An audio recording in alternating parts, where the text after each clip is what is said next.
저희는 계속해서 믿음 안에 있는 가정을 세워가는 그 원리들을 살펴보고 있습니다. 먼저 살펴본 거는 말에 대한 거였어요. 말에 대한 거. 사랑합니다, 고맙습니다. 계속하고 계시는 분. 사랑합니다, 고맙습니다. 예, 감사합니다. 예. 고마워, 미안해. 예, 계속 하십시오. 예, 격려 계속하고 계신가요? 격려? 예, 격려.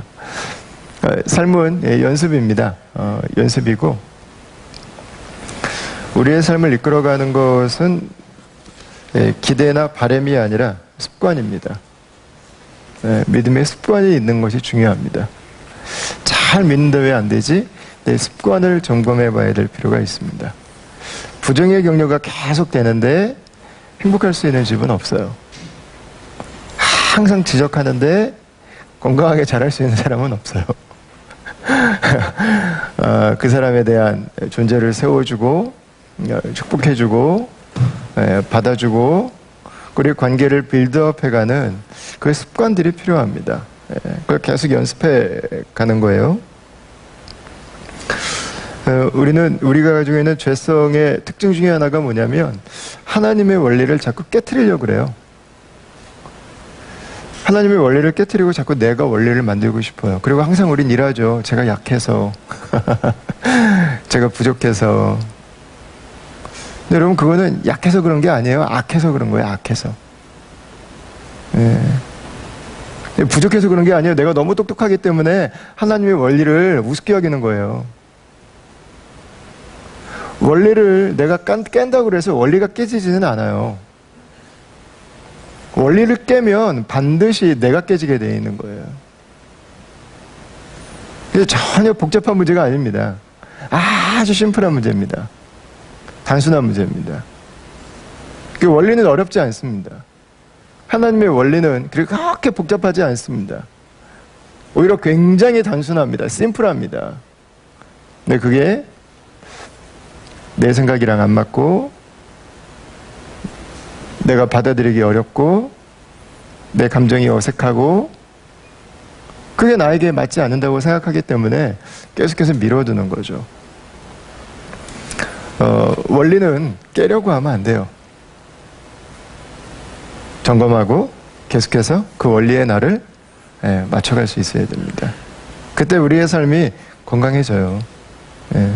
하나님께서 우리를 지으시면서 우리를 향해서 가지고 계시는 그 원리 안에 살아갈 때 우리 관계는 가장 아름다울 수 있어요. 왜냐면 그게 천국의 원리이기 때문에 그래요. 그게 하나님의 살아가는 방식이시기 때문에 그래요. 말의 원리, 격려의 원리. 오늘은 함께함에 대한 이야기입니다. 함께하는 것에 대해서. 함께함에 대해서 첫 번째로 좀 해야 되는 이야기는 함께함의 가치를 존중하는 것 같습니다. 왜냐면 오늘날은 함께함을 믿기로 해서, 죄송합니다. 표현이 조금 불편하실 수도 있는데 저는 믿기라는 말이 맞는 것 같아요. 함께할 수 있는 시간을 믿기로 해서 실제로 함께함이 버림을 받고 파괴되는 시대를 우리가 살고 있기 때문에 그렇습니다. 제가 그 오바마 대통령이 한번 정책을 발표하는 것을 본 적이 있습니다. 텔레비전을 보다가 뉴스가 나오는데 오바마 대통령이 새 정책을 하나를 발표를 했는데 그냥 7, 8년 된 이야기입니다. 대학을 졸업하지 못하고 결혼을 해서 아기 엄마가 된 여성들이 대학으로 다시 돌아가게 되면 정부에서 특별 장학금과 특별 융자를 제공해 준다는 것이었습니다. 저는 처음에 이 뉴스를 듣고 그냥 아무 생각 없이 봤을 때는 좋다. 그렇지.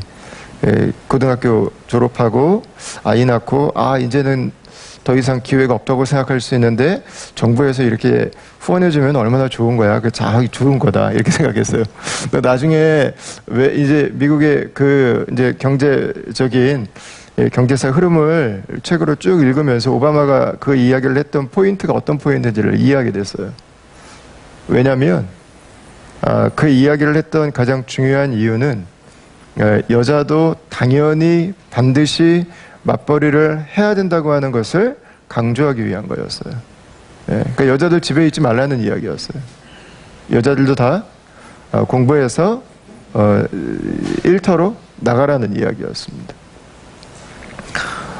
여러분 일하고 싶으면 당연히 해야죠. 할 수 있으면 해야죠. 그러나 내가 하고 싶다와 내가 할 수 있다와 해야 한다는 다른 거죠. 뉘앙스가 다르죠. 그거는 다가오는 무게감이 다른 거예요. 이제는 여성들도 집에 있지 말라는 것입니다. 근데 여러분 오늘날 호주가 이제 비슷해졌잖아요. 전에는 싱글 인컴으로 한 가정에 살 수 있었는데 이제는 그게 안 되죠. 이제는 부부가 다 돈을 벌지 않으면 살기 어려운 시대가 됐습니다.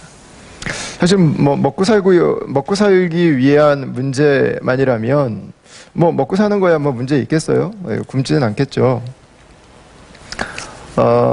근데 저희가 이 시간을 내서 이렇게 열심히 맞벌이를 하는 이유는 사실은 먹고 살기 위한 문제보다는 문화적인 욕구죠. 문화적인 욕구. 집을 살아도 조금 더 최근에 지은 집, 조금 더 넓은 집. 차를 사도 내가 지금 타는 것보다는 조금 더 좋은 차, 넓은 차, 편안한 차. 기왕이면 한 대보다는 두 대. 종류별로 다양하게. 여행을 가도 뭐 가까운 데를 다녀올 수도 있지만 기왕이면 조금 더 멀리 갔다 올 수 있는. 외식을 해도. 그러니까 이게 이제는 문화적 수요가 너무 커져버린 거죠.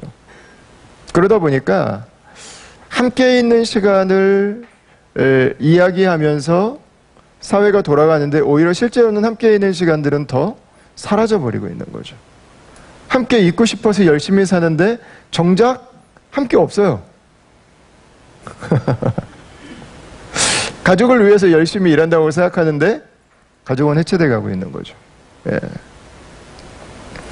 이런 경제적인 가치가 가족이라는 가치, 함께함의 가치를 계속 대신해가는 시대입니다. 그러다 보니까 이제 효율성이 너무 중요해져 버렸어요. 가족들하고 함께 보내는 것까지 이제 효율성을 따지는 시대가 되죠. 제가 수요일날 제자반을 마치고 집에 한 11시쯤 들어갔어요. 근데 큰아이가 열심히 뭔가를 하고 있는데 집에 인터넷이 안 돼서 못했대요. 한 가지를 못했대요. 그게 어떻게 해요? 애 데리고 다시 사무실로 갔어요. 새벽부터 밤까지 하루 종일 그 사무실에 있던데 또 가고 싶었겠어요, 제가? 뭐 어쩌겠어요. 아들이 숙제 못했대는데. 무제한 인터넷 가자. 그래서 1시쯤 들어갔나 봐요. 숙제 끝났다고 그래서. 다음날 목요일날 생명의 삶 지지난주에 끝나가지고 딱 한 주 비웠어요. 지난주. 이번 주부터도 시작이잖아요. 딱 한 주 목요일날 비워가지고 야 오늘 저녁은 아이들이랑 뭐 할까 생각하고 집에 들어갔더니 이번에는 기호랑 기준이가 둘 다 인터넷이 안 돼서 숙제를 못했대요. 가자. 너 태우고 사무실 와서 저는 소파에 앉아있다가 내가 이게 지금 뭐하는 짓이냐, 이게 뭐하는 짓이냐. 근데 내가 뭐하는 짓이냐를 묵상하고 있다가 문득 그 생각이 들었어요. 나중에 기호랑 기준이가 자기들 학교 다닐 때를 생각하면 어떤 기억으로 남을까? 뭐 아빠가 뭐 피곤했나, 아빠가 뭐 바빴나 이런 거는 뭐 모르는 거잖아요. 근데 한 가지는 알 것 같아요. 아빠가 내가 필요했는데 같이 있어줬지. 그 한 가지는 기억에 남을 것 같아요. 이러면 그걸로 이너프죠. 그걸로 이너프. 아빠가 나랑 같이 있었다. 나와 함께 있어주는구나 라는 거죠. 여러분 그 사람의 가치죠. 사람의 가치. 그걸 다른 효율성의 가치로 대신하지 않는 거죠. 함께 있어줌 그 자체로 가치가 있는 거죠. 함께 있어줌은 나를 소중히 여긴다는 거잖아요. 나를 위해서 그 사람의 삶을 나눠주는 거잖아요. 그게 가치죠. 마이클 샌들이 쓴 책 중에 돈으로 살 수 없는 것들이라는 책이 있습니다. 거기서 마이클 샌들이 대표적으로 이야기를 하는 게 우정이에요. 우정, 프렌드십. 친구를 살 수 있는가? 돈을 주고 친구를 살 수 있나? 불가능하죠. 돈 주고 심부름 셌다 용역하는 분들 불러서 열심히 놀 수는 있겠지만 친구인 척하면서 뭐 돈 받고 흩어지면 끝이죠. 그러면서 이제 이 텐진에 있는 중국인이란 회사를 소개했어요. 회사 이름이 텐진 사과 회사, 티안진 아폴로지 컴퍼니예요. 이 회사는 전문적으로 사과만 해주는 회사라고 그래요. 여러분, 이 사람이 정말 진심으로 눈물을 흘리면서 사과를 했어요. 나중에 알고 보니까 그 사람에게 돈 받고 눈물을 흘려준 거예요. 그 사과가 진심으로 와닿을까요? 예. 또 예로 하나 들고 있는 게 The Perfect Toast라고 하는 theperfecttoast.com이라고 하는 회사가 있는데, 여기는 결혼식에서 들러리는 제일 친한 친구들이 서잖아요. 들러리들 나중에 리셉션 할 때 서로 파티하면서 이렇게 편지 써주고 할 때 그 편지 대필해주는 회사라고 그래요. 혹시 쓰셔야 되는 분 있으면 참고하세요. 네, The Perfect Toast예요. 이건 좀 비싸요. 한 150불. 좀 더 싼 게 있는데 인스턴트 웨딩 토스트라고 하는 게 있어요. 이건 20불. 차이가 뭐냐면 앞에 거는 내가 내용을 다 보내주면 나에 맞춰서 써주고, 뒤에 거는 샘플을 몇 개 보내주면 뽑아서 하는 거예요. 여러분, 들러리가 나를 위해서 편지를 써줬다고 생각했어요. 내 친구가 그동안 함께 보냈던 시간을.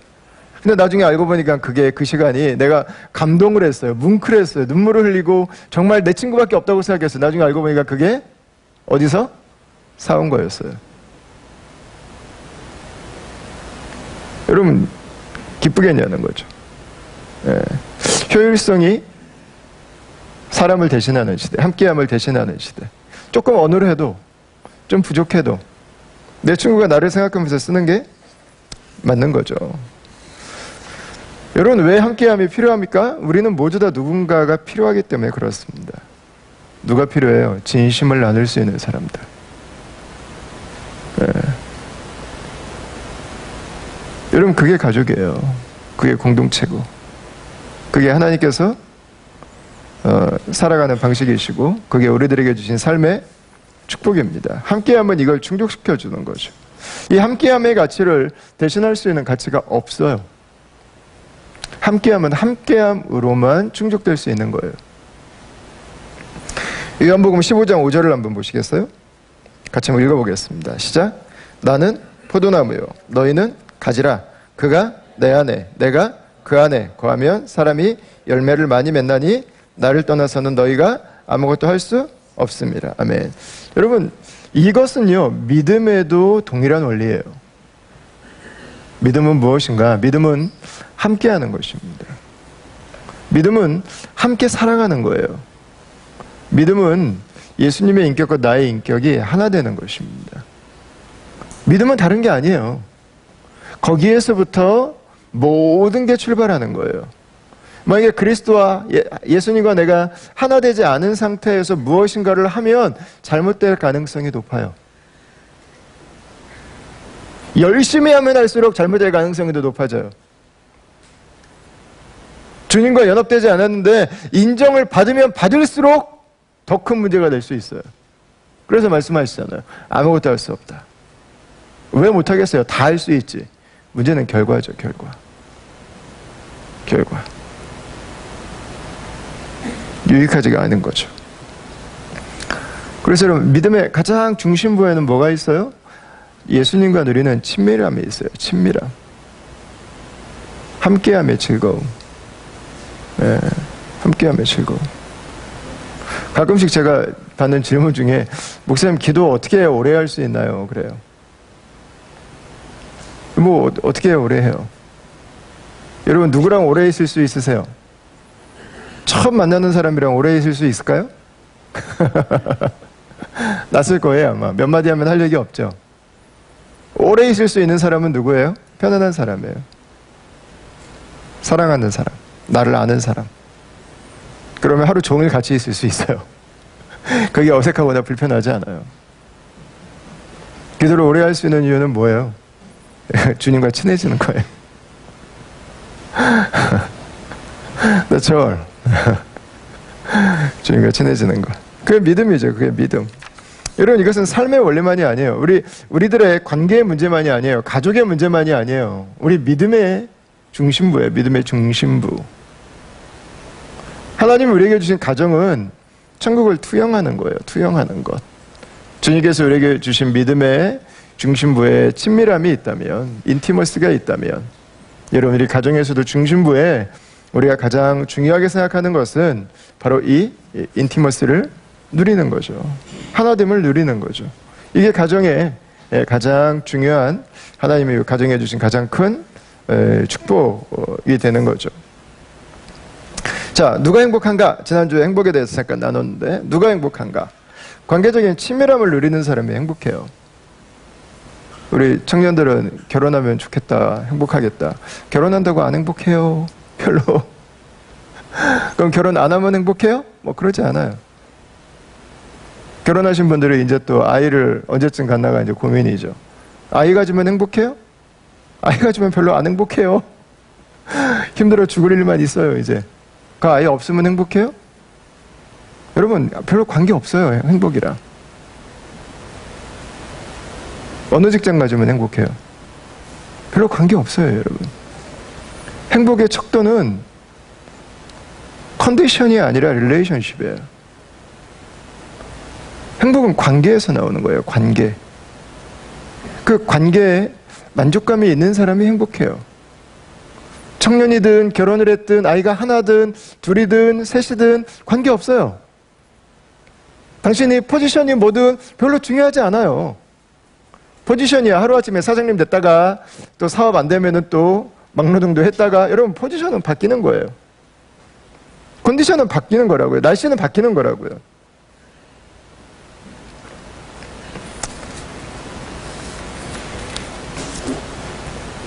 우리 가정이, 나의 공동체가 행복한가? 여러분, 관계가 행복한 거예요. 관계가 행복한 사람들. 그리고 뭐예요? 하나됨을 누리고 있는가라는 것입니다. 하나됨을 누리고 있는가. 하나님이 깨져 있는 관계라면 행복하기 어렵죠. 그러나 그리스도 안에서 하나됨이 회복되어 가는 과정 가운데 있다면 다시 행복을 회복할 수 있겠죠. 저는 저희 어머니께서 종종 하셨던 이야기인데요. 저희 어머니께서 저에게 하셨던 말씀입니다. 옛날 어르신들이 이 말씀 많이 하셨어요. 근데 저희 어머니도 종종 하셨어요. 나는 이렇게 힘들게 사는데 너는 이렇게 살지 마라. 그 얘기 종종 하셨어요. 근데 사실 어머니의 마음은 알겠지만 부모로서는 가장 의미 없는 말이에요. 여러분, 관계는 누가 관계의 친밀함을 잘 누릴까요? 네? 누가 관계가 건강하게 하나됨을 누릴 수 있을까요? 관계는 철저하게 배우는 거예요. 모델링 하는 거예요. 모델링. 어떻게 사람과 사귈 수 있고, 어떻게 사람과 가까워질 수 있고, 어떻게 사람을 믿을 수 있고, 어떻게 싸울 수 있고, 어떻게 사과할 수 있고, 어떻게 마음에 안 드는 부분들을 내가 배려할 수 있고, 내가 받아들일 수 있고, 내가 대신할 수 있고, 어디까지 내 권리를 요구할 수 있고, 어디까지 내가 양보해야 되고. 여러분, 다 모델링이에요. 모델링.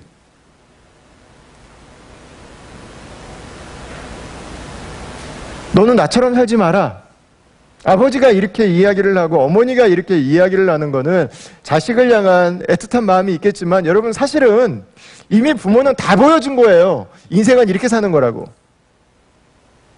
관계는 이렇게 맺는 거라고. 이미 자식들은 말로 안 가르쳤어. 이미 다 보여줬어. 이미 다 보여줬어.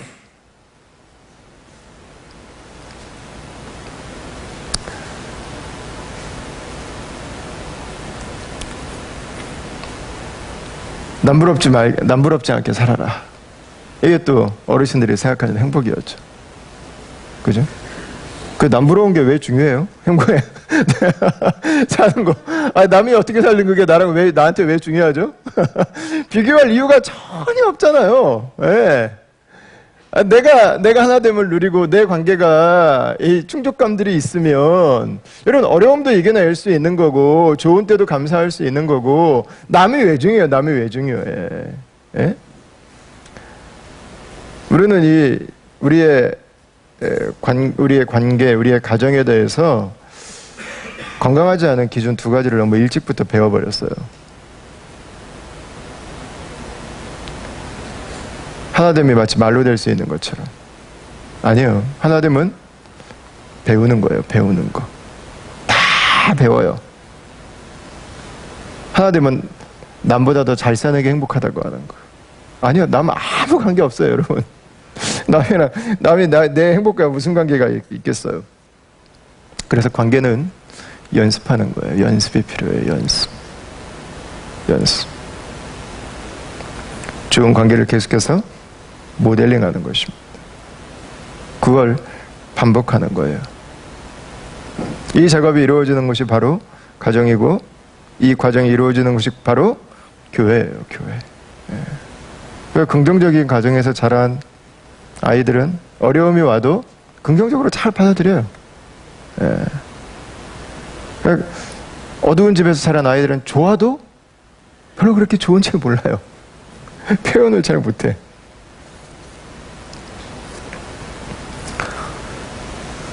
여러분, 그래서 부모가 자녀에게 줄 수 있는 최고의 선물, 남편이 아내에게 줄 수 있는 최고의 선물,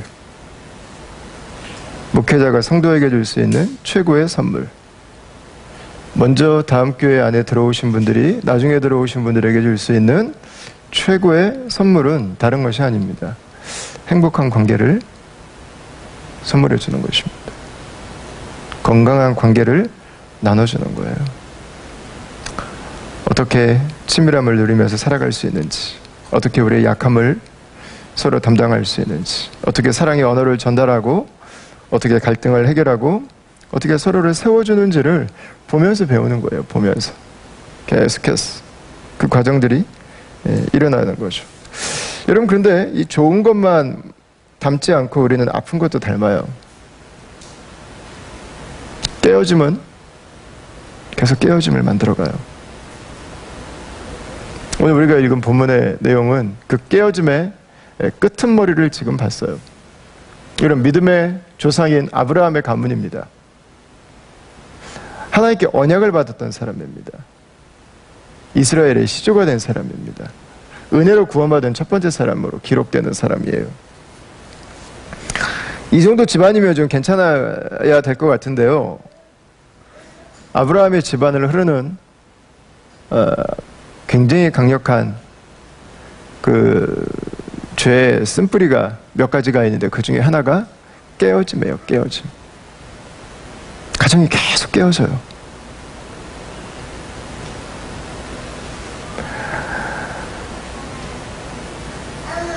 여러분, 이게 아브라함의 집안의 문제만일까요? 네. 그렇지 않죠. 깨어짐의 아픔이 우리에게 너무 많아요. 너무 깊죠.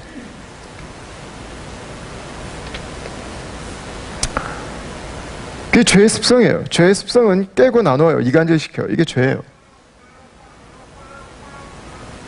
하갈은 사라를 업신여기고 비웃고 차별하고, 아브라함은 하갈과 이스마엘을 내쫓죠. 아브라함의 아들이었던 이삭 집안에도 쫓김이 있어요. 쪼개짐이 있어요. 야곱과 리브가가 편을 먹고 아버지인 이삭과 에서 편을 속입니다. 그 축복을 받아내고 결국은 죽지 않기 위해서 야곱은 집을 떠나서 외삼촌 집으로 도망을 하게 됩니다. 그 긴 여행, 외로움, 버림받은 죽음에 대한 공포. 그럼 이게 있어요. 이게 거기서 끝나나요? 야곱이 버림받고 죽음의 공포 가운데 그 몇 달이 되는 시간을 간신히 살아서 외삼촌에게 갔는데 야곱 집안에도 똑같은 일이 일어나요. 그게 요셉이었지 않습니까? 요셉이 버림받아요. 요셉이 형제들에게 불링을 당해요. 요셉이 괴롭힘을 당하다 결국은 노예상들에게 죽은 걸로 가장해서 팔리게 되죠. 여러분, 깨짐은 죄의 습성이에요. 그리고 깨짐은 대물림돼 가요. 그러나 우리에게 소망이 있는 것은 뭐냐면 은혜 안에서는, 믿음 안에서는 깨짐이 하나 될 수 있다고 하는 거예요. 예. 사실 제가 지난주도 그렇고 이번주도 그렇고 격려에 대한 설교, 하나됨에 대한 설교에서 격려를 그냥 긍정적인 격려에 대한 내용으로만 좀 가득 채워서 설교를 하려고 생각을 했었어요. 근데 그건 우리들의 삶의 현실을 좀 너무 외면한다는 생각이 들었어요. 오늘도 마찬가지예요. 사실 하나됨에 대해서 우리가 가족이 어떻게 하나됨을 조금 더 누릴 수 있는지에 대한 조금 더 프랙티컬한 면들을 아마 제가 설교했다면 조금 더 와닿을 수 있을지 모르겠어요. 그러나 깨어짐을 치유하지 않고 하나됨을 아무리 강조하고 아무리 좋게 포장을 해도 결국은 그 문제는 해결될 수가 없어요. 예. 우리의 삶의 팩트이기 때문에 그렇죠. 자, 깨지고 나눠진 아픈 이야기들을 어떻게 이겨낼 수 있을까? 여러분, 우리에게 필요한 것은 용서하는 것입니다. 용서하는 것. 용서는 그 일이 작거나 그 일이 쉬워서 하는 것이 아닙니다. 용서는 그 일을 일으킨 죄와 그 죄에 붙들려 있는 인간의 문제를 내 삶의 중심에 두지 않기로 결정하는 것입니다. 용서는 내 삶에 있었던 과거가 나에게 주는 영향력을 멈추게 하고 지금부터는 은혜로 살겠다고 하는 선언을 하는 것입니다. 그게 용서하는 거예요. 내 삶을 하나님 중심으로 둘 때 이 일은 가능해집니다. 당장 될 수는 없어요. 그러나 하나님께서 우리의 삶을 다루시고 내 삶의 궁극적인 주인이 하나님이시라고 하는 걸 인정하게 될 때, 우리가 바라보게 될 때, 여러분, 용서는 가능한 것입니다. 일어날 수 있는 거예요. 요셉은 형들이 곡식을 구하기 위해서 이집트로 왔을 때 비로소 형들을 용서합니다. 첫 번째 형들이 왔을 때는 자신을 보여주지 못해요. 아직 마음에 용서가 되지 않았어요. 기억은 잊고 있었는지 모르겠어요. 너무 오랜 시간이 됐어요. 그러나 다시 기억했을 때 그들을 받아들일 수 없었어요. 그러나 두 번째 왔을 때 요셉은 정리가 됐어요. 아, 저들도 약한 사람이구나. 아, 저들도 죄를 따라서 행할 수밖에 없는 사람들이구나. 그들에게 또 다른 분노와 복수가 요셉의 마음을 자유케 할 수 있는 것은 아니었습니다. 요셉을 자유케 할 수 있는 것은 용서하는 거였어요. 여러분, 그들의 긍휼이 여기기 시작했어요. 그들이 불쌍한 사람이라고 하는 것을 비로소 깨닫게 됐어요. 그때부터 요셉은 그들의 죄와 싸우지 않아요. 하나님의 은혜에 내 삶을 맡기고 하나님의 은혜를 붙들어요. 복수가 아니라 하나님의 은혜 안에서 새롭게 살아가는 삶을 살게 되는 거죠. 자, 우리 15절에서 17절 말씀을 같이 한번 읽어보겠습니다. 15절에서 17절. 조금 길지만 우리 같이 한번 읽어보겠습니다. 시작.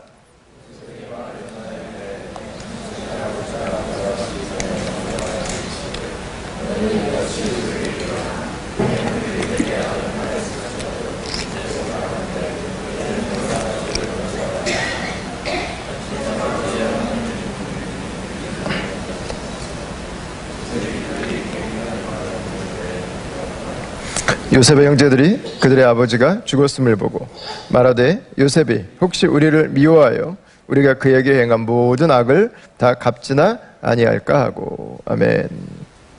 여러분, 형들도 자신들이 했던 일을 다 기억하고 있었습니다.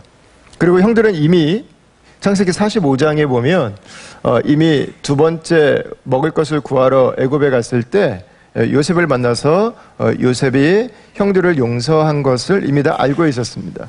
그런데 놀랍게도 형들은 아버지가 돌아가시자마자, 야곱이 죽자마자 다시 한번 요셉에게 부탁을 합니다. 우리를 용서해달라고.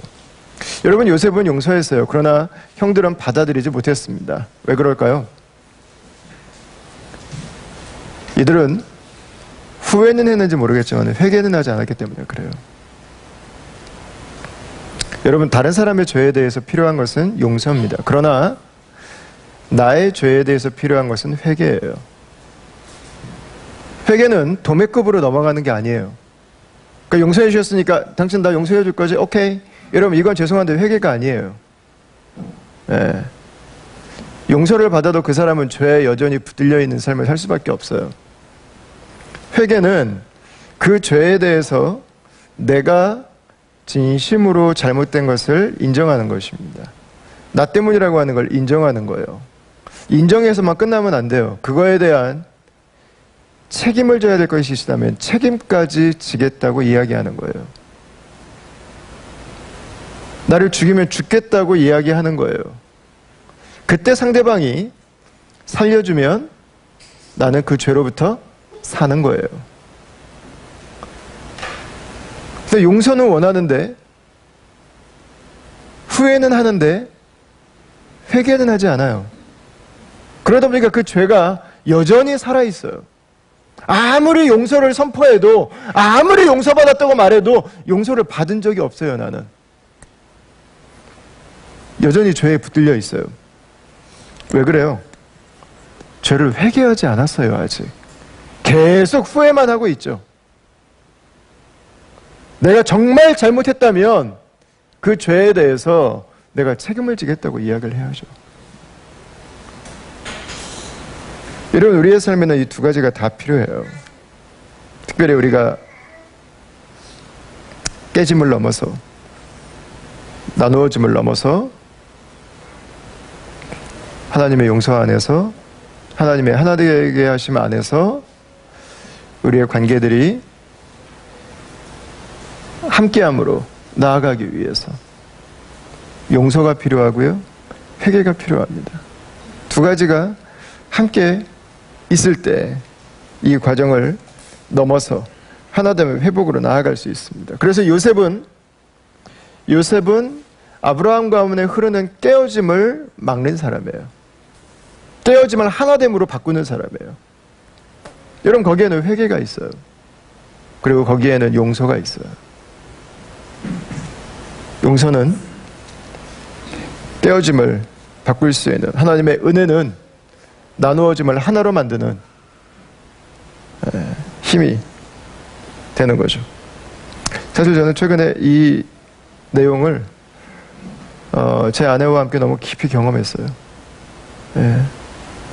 디테일을 말씀드리기 어렵지만 정말 심각한 위기 가운데 있던 관계가 이 회개와 용서를 통해서 다시 하나가 되는 그 기가 막힌 경험을 했어요.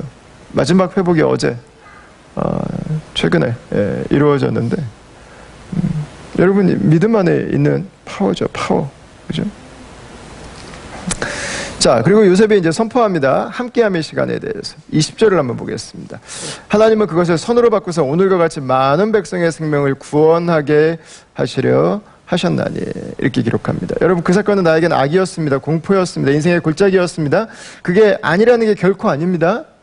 용서한다고 하는 것은 그것이 전혀 잘못되지 않았다거나 당연히 나에게 그래도 된다는 말이 결코 아닙니다. 그것은 악입니다. 그것은 잘못입니다. 그것은 문제입니다.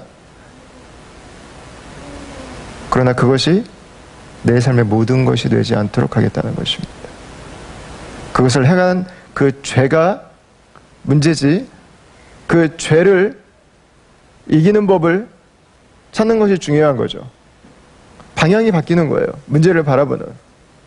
그래서 요셉은 형들을 용서하고 화목한 하나됨의 가정으로 끌어갑니다. 자, 21절을 한번 보겠습니다. 당신들은 두려워하지 마소서.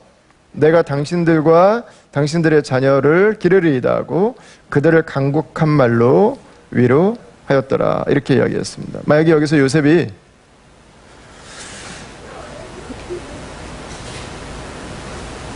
보상이나 대가를 요구했다면, 당신들이 나에게 했던 대로 나도 하겠다고 이야기했다면 요셉 이야기는 치유와 회복의 사건이 아니라 치정과 호러 사건으로 아마 마무리가 되었을 것입니다.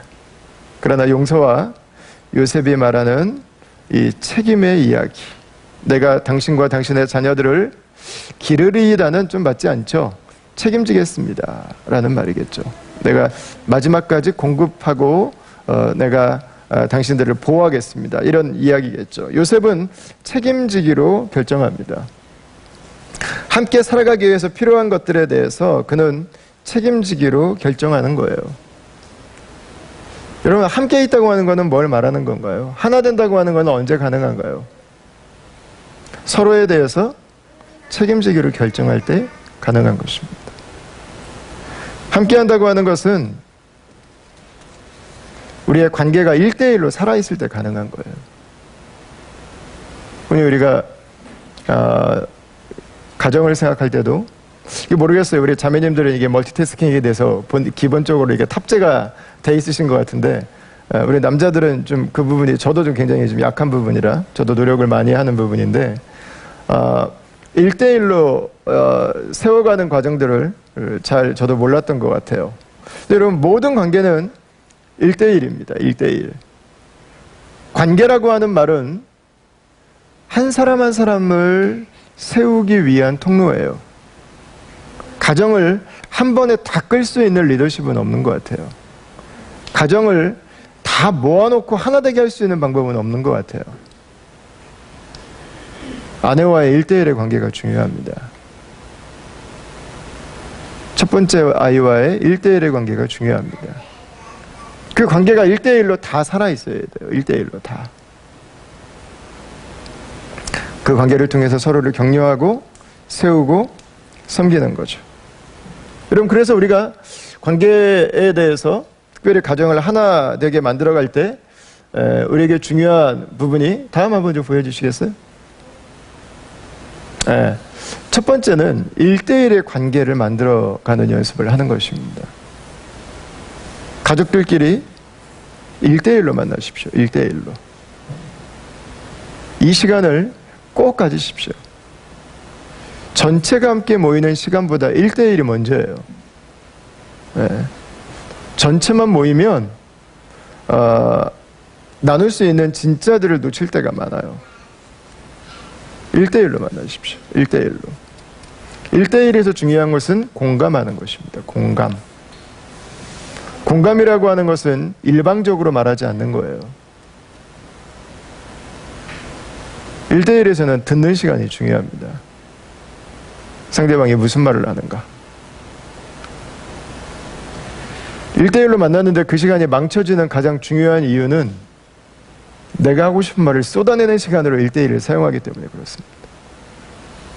1대1의 만남은 내가 하고 싶은 이야기는 지퍼를 채워놔야 돼요.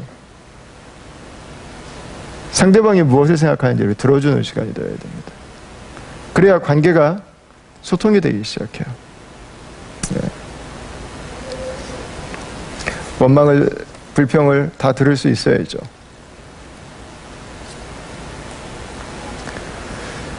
다음에 두 번째가 이제 함께하는 시간을 만드는 거죠. 그거에 기초해서 함께하는 시간을 만드는 것입니다.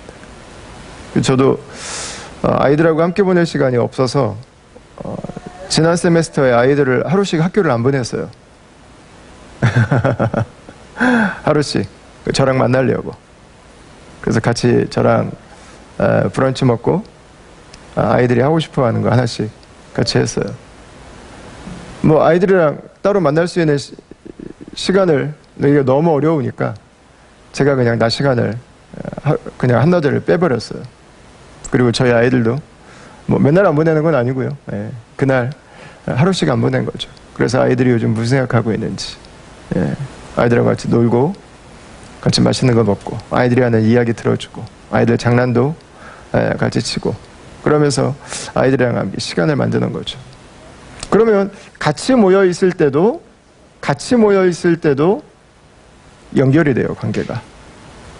예. 두 번째가 이제 함께 모이는 시간을 갖는 것입니다. 특히 저희 교회는 어린 자녀를 둔 부모들이 많은데 함께 있는 시간을 너무 특별하게 가지려고 애쓰지 않아도 될 것 같아요. 함께 있는 게 중요해요. 아이들은 내가 몇 살 때 어디 갔다 전혀 기억도 못해요. 네, 조금 크고 나야 기억을 하지 아이들은 그냥 같이 있으면 돼요. 같이 있으면. 아이들 어린데 막 너무 무리해가지고 멀리 다니지 마세요. 고생만 찍살나게 해요. 멀리는 아이들 조금 큰 다음에 하면 아이도 기억에 남고 부모도 편하게 다닐 수 있어요. 예.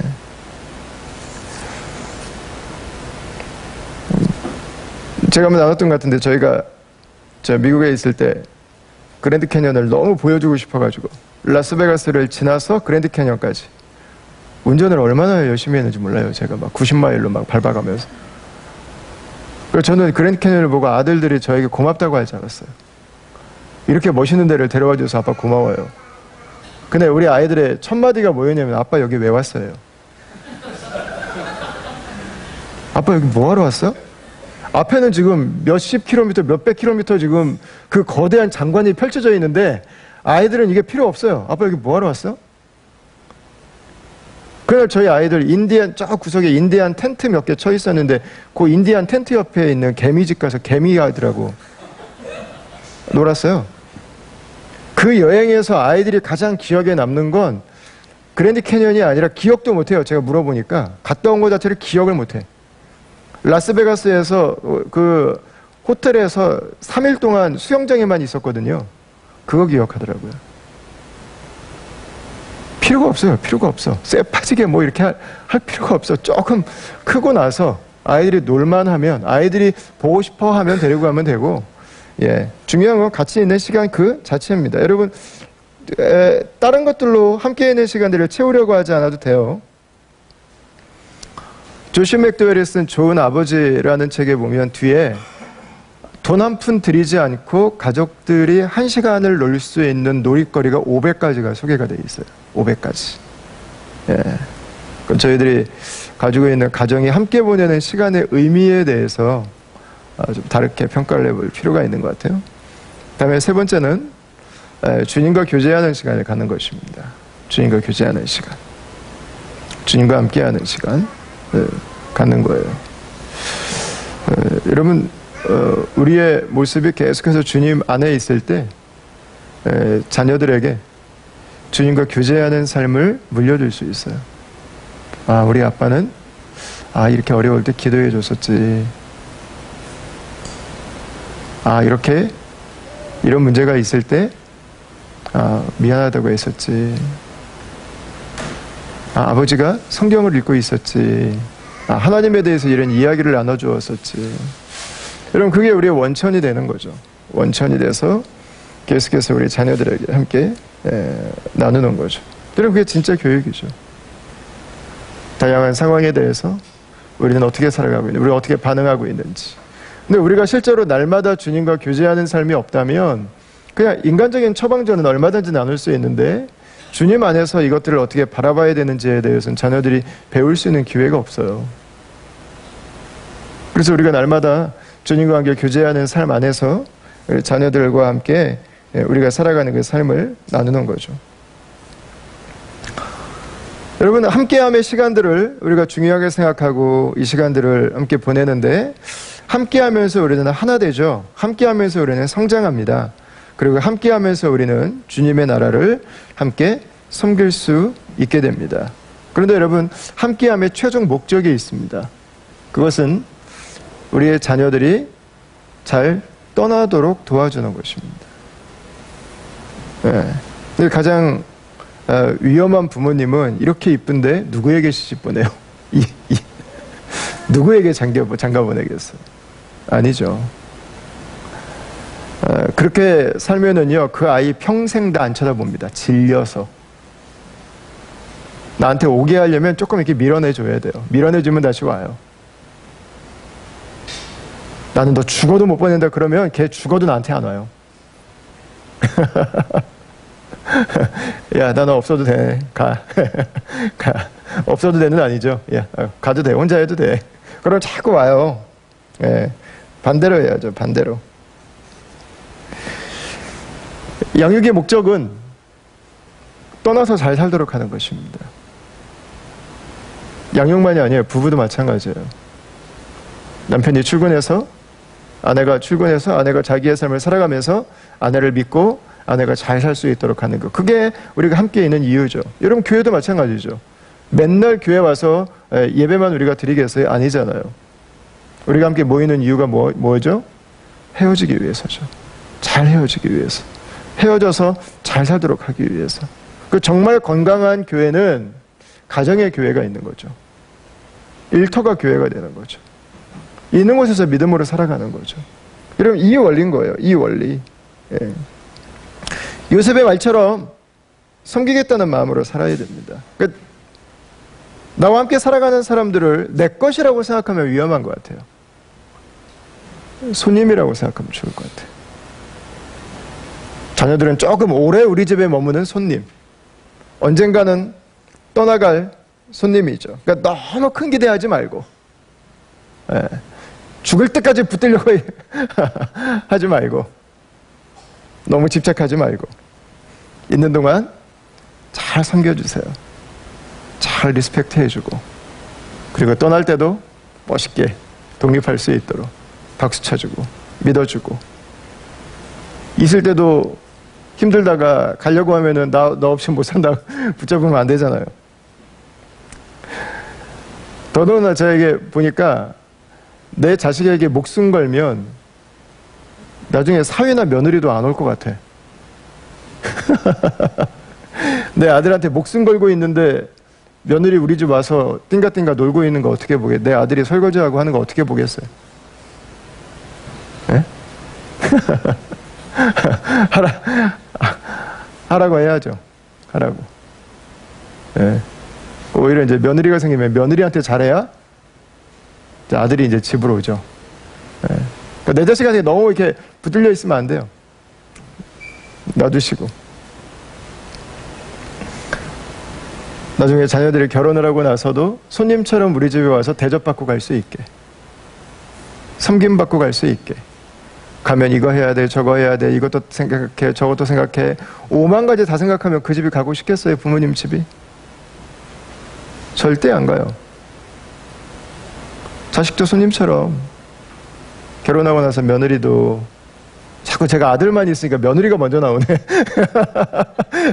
며느리도 사위도 손님처럼 올 수 있는, 예, 사랑하지만 떠나보낼 수 있는 준비를, 독립해서 잘 할 수 있는 준비를, 그 격려를, 그 박수를 보내주는 거죠. 여러분, 하나됨은 그래서 우리가 잠시 누릴 수 있는 거예요. 잠시. 그러나 이 잠시의 하나됨이 그 사람이 또 다른 곳에 가서 또 다른 곳에서 하나됨을 누릴 수 있는 씨앗이 되어주는 것입니다. 축복의 씨앗이에요. 흩어버리는 것이 아닙니다. 예. 여러분, 주님과의 하나됨을 우리가 누리는 것처럼 우리 가정 안에서도 그 하나됨을 누릴 수 있게 되길 축원합니다. 그리고 우리의 가정 안에서 우리가 누리는 이 하나됨을 통해서 우리의 깨짐의 아픔들이 치유되고 회복되어지고, 우리의 자녀 세대들에게 또 다른 사람들에게 하나됨의 축복을 나눠줄 수 있는, 전염시킬 수 있는 그런 다음에 가정들이 다 될 수 있기를 주님의 이름으로 축복합니다.